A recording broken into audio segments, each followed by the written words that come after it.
So the film begins and we see that at 2:17, 17 children from the same city come out of their houses and run in a particular direction and never return home because they disappeared. Although CCTV cameras and alarms were installed in their houses, but by the time their mom and dad found out, it was too late.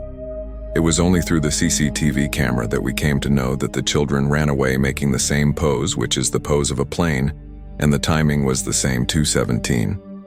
The thing to note was that all the children were from the same class of the same school. There were a total of 18 children in the class, out of which 17 children disappeared. But there was only one child who did not disappear.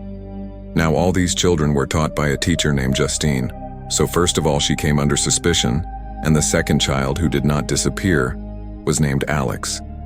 The police were interrogating Justin, Alex, and his mom and dad, but no result came out of it. 1 month had passed since the investigation, but there was no trace of the children. Before moving ahead, let me tell you that now the story will be shown from the perspective of each character. That is, we will see the different stories of everyone.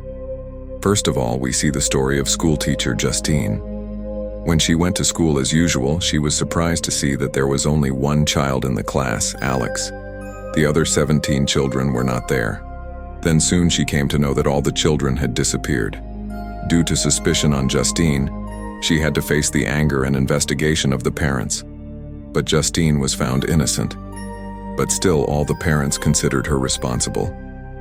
They said that Justine is a witch who makes children disappear by doing black magic on them.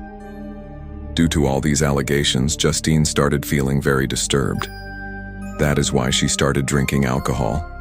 The school was also closed while the investigation was going on, but then after a month the school was reopened for new children. But before this, a big parents' meeting is called, in which all the victim parents were also present. That is, the victims whose children went missing. Even today she was blaming Justin, on which she says in her defense that I am innocent. I have not done anything to the children, rather I love the children. The principal also supports Justin. He said that she is telling the truth. She is innocent. On the contrary, she herself is a victim. But then a man named Archer from among the parents starts accusing Justin. He even calls her a witch. Soon everyone starts losing control. She was coming to kill Justin, but the principal defends Justin. She was taken out from there with the security, and she is told to immediately go to her home from here and not go out of the house. After this, Justin comes home sitting in her car. She was very sad with all the things. That is why she starts drinking alcohol. Then the bell rings.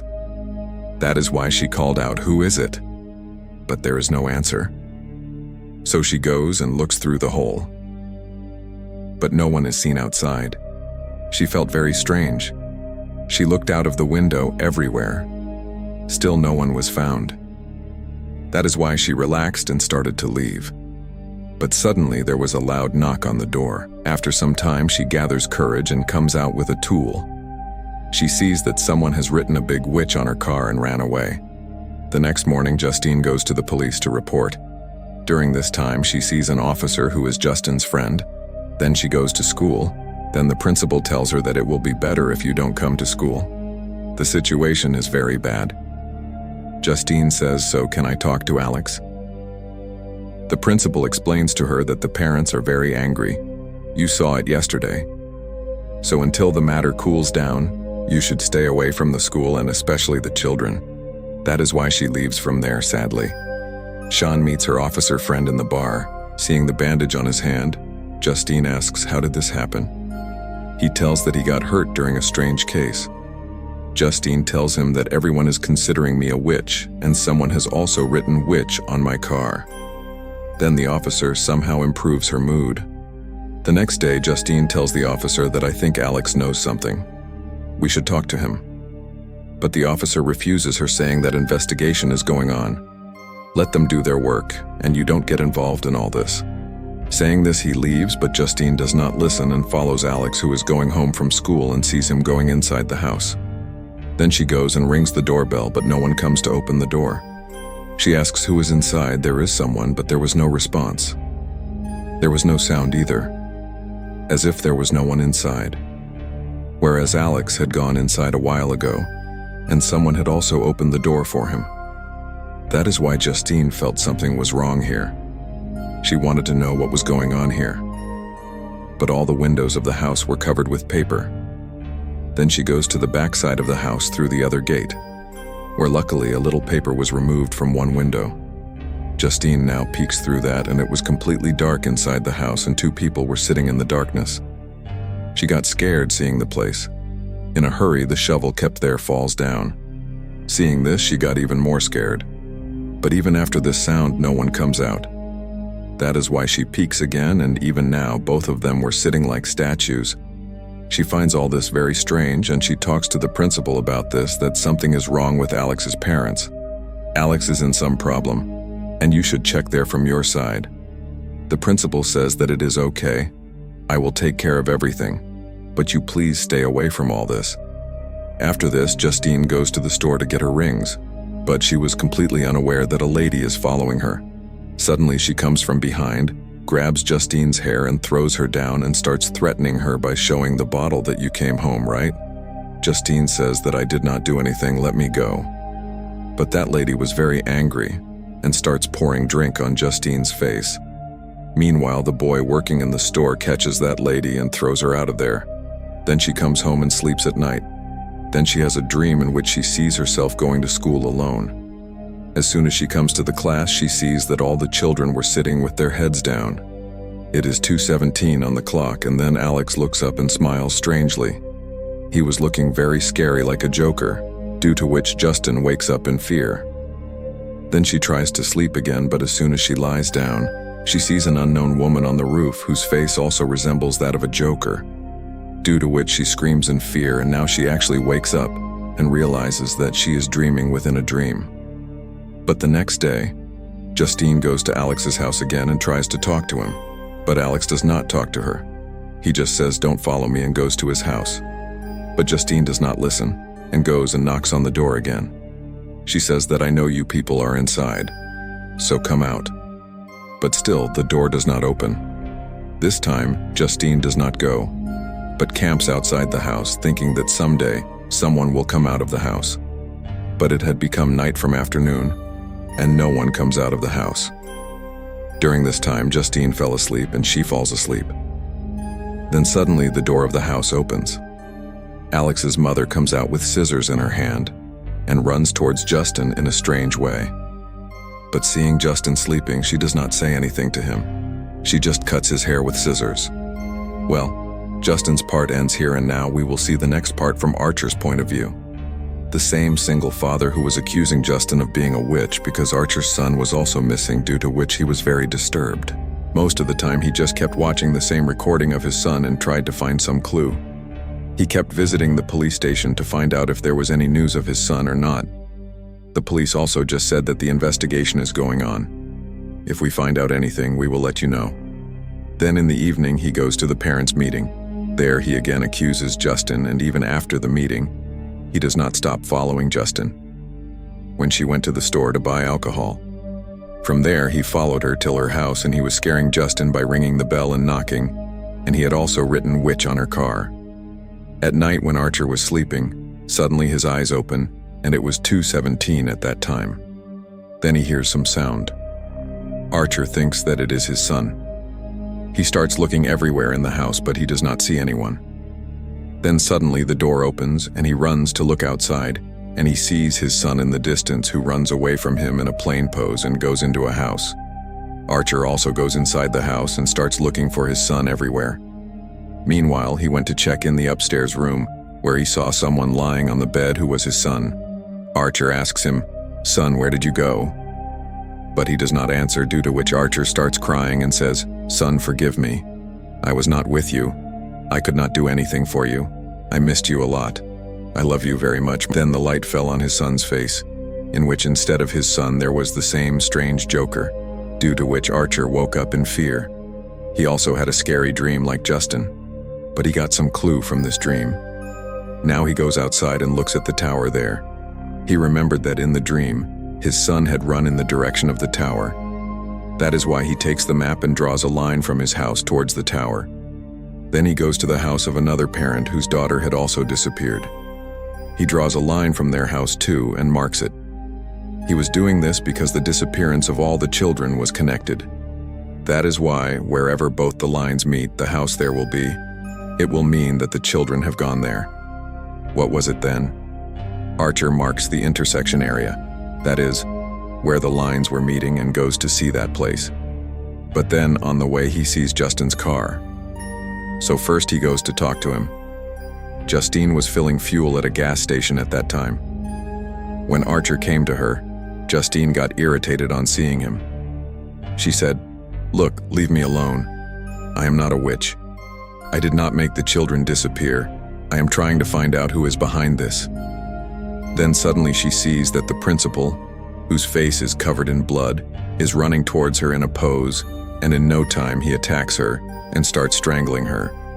Then Archer comes to save her and fights with the principal. But the principal was very angry. His eyes were popping out, and he overpowers Archer and starts strangling him too.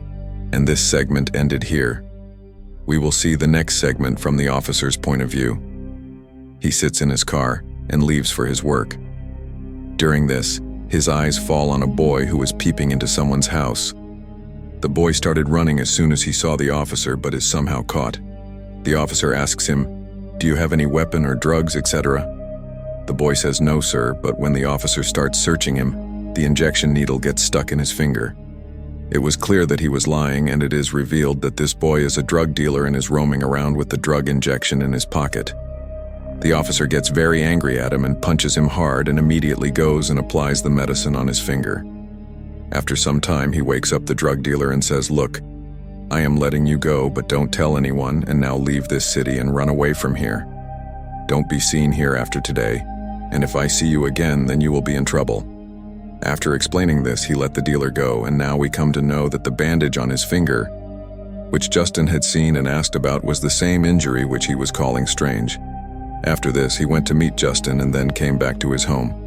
But now we come to know another surprising thing, that the officer is married, and his wife is the same lady who had attacked Justin in the store. His wife had become suspicious of him, that is why she did this, and also asked if you had come home. Well, then the officer goes to the police station. He was roaming outside when he saw the drug dealer in front of him. The officer got angry on seeing him. He shouted and said, "Hey, what did I tell you?" On seeing him, he immediately ran away. Then the officer also starts chasing him in his car. That means this time he will not leave him, and with this, the officer's segment also ends. The next segment is of the drug dealer. We know that along with taking drugs, he also does theft, etc. He does not have any permanent address, and currently he lives in a tent in the forest.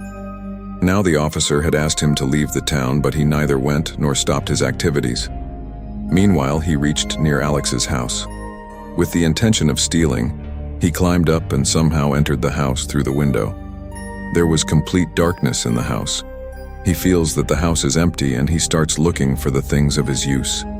Then he gets scared after seeing Alex's mom and dad in the reflection of the TV, and he said, "Sorry, I did not do anything." But then he notices that she is not doing anything. She is sitting like a statue, so he steals the stuff in front of her and fills it in his bag. Now he was about to leave from there when he hears some sound from the basement. That is why he goes to check in the basement, and here we get to know the shocking thing, that those 17 children who had disappeared are present in this basement. The dealer gets scared after seeing them and starts running from there. Now he had got only half the stuff, which he goes to the store to sell. Meanwhile, his eyes fall on the poster of those missing children in the shop. On seeing this, his eyes light up because he had found out where the children were. Now he was going to the police station to tell the police and get the reward, but the officer sees him outside. That is why the dealer has to run away from there, but he escapes and reaches the forest. But here he hears a scary laughter. Then he looks around and sees the same Joker-like person standing far away who points towards him. Seeing him, the drug dealer gets scared and runs into his tent. He starts convincing himself that this is not real. This is my illusion. Maybe I saw him because I was drunk. But then he sees his shadow outside the tent. That means this was not an illusion. He had come here and starts opening the tent. So in his defense, the dealer picks up the injection in his hand, and as soon as the zip opens, he immediately hits him on the face. He finds out that this is the officer. This time he gets even more angry. The officer was about to kill him. But the dealer says, "I know where those kids are. They are in the basement of that house." Then the officer stops and says, "Okay, take me. Show me." Then the officer handcuffs him and puts him in the car, and the dealer guides him to that house. The dealer stays in the car and the officer goes and rings the bell. Someone comes and opens the door for him and takes him in. The dealer was watching all this from a distance. Then he waits for him for hours, but the officer does not return. It becomes night, and now the dealer was fed up, and then suddenly the door opens. The officer comes out, but now he does not look like before. He looked like a madman, out of control and in full anger. He goes straight towards the car and takes the drug dealer out of the car and drags him towards the house, and this segment also ends here. The next segment is of the principal. In his story, we will see how he suddenly became like that. So actually, when Justin told that something is wrong with Alex's mom and dad, the principal asked Alex to come and meet his mom and dad. But instead of them, a woman comes there who tells her name is Gladys and says that I am Alex's aunt. Now, if we look at her face, it is the same one who scared Justin and Archer in their dreams, and the drug dealer in the jungle, from which we understand that this woman is the one who is causing all this trouble. Anyway, she tells that Alex's mom and dad are not well. That is why they cannot come to meet right now. So I have come because I am Alex's guardian. But the principal says that I have to talk to Alex's parents personally. Guardian will not work, so she leaves from there. After this, the principal comes home and sits with his friend and starts watching TV. Just then, the doorbell rings. When they go and open the door, it is Gladys who enters the house on the pretext of asking for water. And here the truth is revealed that Gladys is actually a witch who is very skilled in black magic. Engrossing them in her talks, she takes out a strange, thorny branch from her bag. She cuts her hand with it and makes it bleed. Before they could understand anything, she takes out scissors and cuts the hair of the principal's friend. Then she takes out a bell and rings it, hearing which the principal comes under her control. Then she wraps the hair of the principal's friend on this branch and breaks it, and as soon as she does this, the principal immediately attacks his friend. He catches him and throws him down. Then he vomits black color on his face. Then he hits his face repeatedly with his head, due to which his whole face is torn and crushed and he dies a painful death. After this, Gladys takes out Justin's hair from her bag, which she had got cut by Alex's mom when Justin was sleeping in her car, and does the same with his hair. After wrapping it around a branch, she breaks the branch and does black magic on it as well. After this, the principal runs to kill Justine, who was talking to Archer at the gas station. Archer tried to save her, but the principal starts strangling him. Then Justine saves her life and runs into the store, and after some time, the principal leaves Archer and starts coming towards Justine. He enters the store and starts chasing Justine. Seeing this, she panics and starts running here and there. But at one point, she was not able to find any way to escape. She gets scared. He was running towards her in a dangerous manner. Seeing this, Justine felt that now she is gone, but then Archer comes in between and stops her. During this, both of them get injured. Taking advantage of the opportunity, Justine starts running away from the front. But the principal, whose eyes were bloodshot. Then he starts running after Justin. Justin runs out of the store and sits in her car. But the principal also came near the car. He starts banging on the window. Then he breaks the glass with his punch and tries to catch Justin. But the car had already started. But such black magic was done on the principal that he would not rest until he killed his target. That is why he follows like a missile, and that is why the name of this movie is Weapons. Meanwhile, Archer also came out of the store and was watching everything. That is why he also takes his car and goes after the principal, and then another car comes and blows up the principal, due to which he died there. Then after all this, Archer says sorry to Justin because he understood that it was not his fault. In fact, he himself is a victim. Justin forgives him and says that I have never seen anything like this in my life. After all, what happened to him? When I met him a few days ago, he seemed absolutely fine. Archer says I have never seen anything like this either, but I noticed the way he was running. Those children were also running in the same pose. Then he opens the map and shows her the same intersection area. Justine sees that the house at one of the intersection points was Alex's house, and the segment ends here. The next part is of Alex, where we will be shown Alex's story from the beginning, and now all the secrets will be revealed. So here we see Alex, who goes to his school like every day. Then after school, his dad comes to pick him up and is taking him home. He tells him that your Aunt Gladys is coming to stay at home. Alex says, "Why is she coming? How will I stay with her? I don't even know her." Then his dad explains that, "Son, she is very ill and she has no one except us. She is also a part of our family, and that is why we had to help her." After this, at night, we see that Alex is reading his book of witches. Then he notices that his dad has brought Aunt Gladys. He saw that she looked very old and sick. She had also brought a special kind of plant with her, which Alex ignores and goes to sleep. Then his dad goes to drop him to school. But after the school was over, he did not come to pick Alex up. All the children's parents had taken them away. Only Alex was left. After waiting for a long time, he decides to go home on foot. He was thinking, why did Dad not come to pick me up? Where would he be busy? But when he reached home, he saw that his dad was at home, but he did not look normal. She was sitting like a puppet and was talking like a robot, as if she was someone's puppet and someone was telling her all this. Same was the condition of his mother. Alex was getting worried, thinking, what happened to my mom, Dad? Just then Gladys came there, who looked much better than before. Now Alex used to read stories of witches, etc.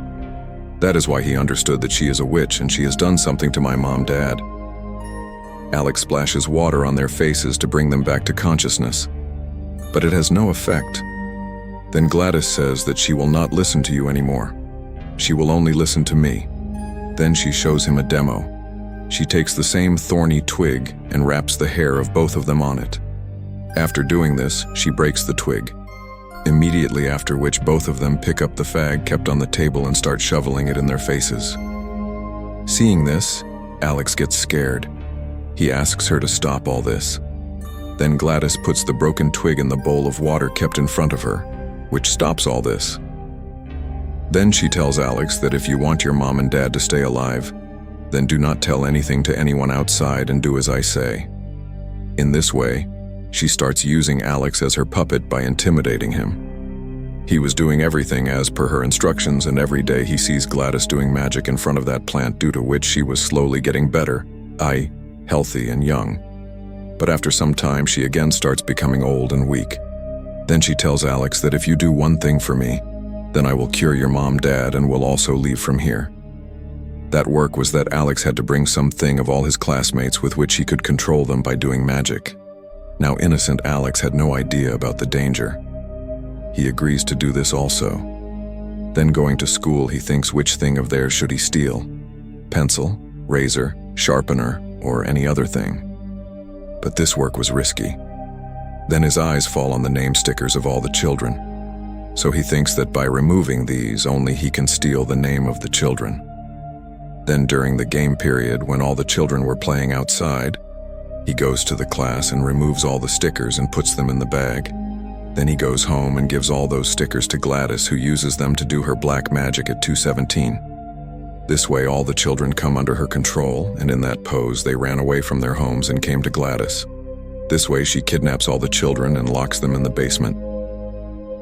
Then the next day, Alex goes to school alone, and slowly the news spreads that 17 children of the same class have disappeared. And when inquired, Gladys handles the matter according to her own way. This way she had kept 17 children and a couple locked in the dark in this house. She had given the task of feeding everyone to Alex. Alex used to stay in the dark with everyone. He would go to school after feeding them on time. He would not tell anyone anything due to fear. The poor lonely child was keeping such a terrible secret in his heart. He was bearing everything alone. So this was Alex's story. And now let's go to the last segment of the film, where this story will end and we will understand more things. Here in the present time, when Alex comes back from school, he finds a police car standing outside the house. Inside the house, he sees the officer and the drug dealer, who all stand like puppets under Gladys's control. Then Gladys comes and tells Alex to pack his stuff. We are leaving from here, and goes to do her magic. She had made his mom and dad stand as guards at the door. Meanwhile, Archer and Justin also reach outside the house. Then the door opens and the officer is seen in front. Justine says, "I know him." Then she also goes inside with Archer, and then suddenly the officer and the drug dealer attack both of them. Archer starts fighting with the dealer and Justine runs into the kitchen to escape from the officer. But the officer catches her.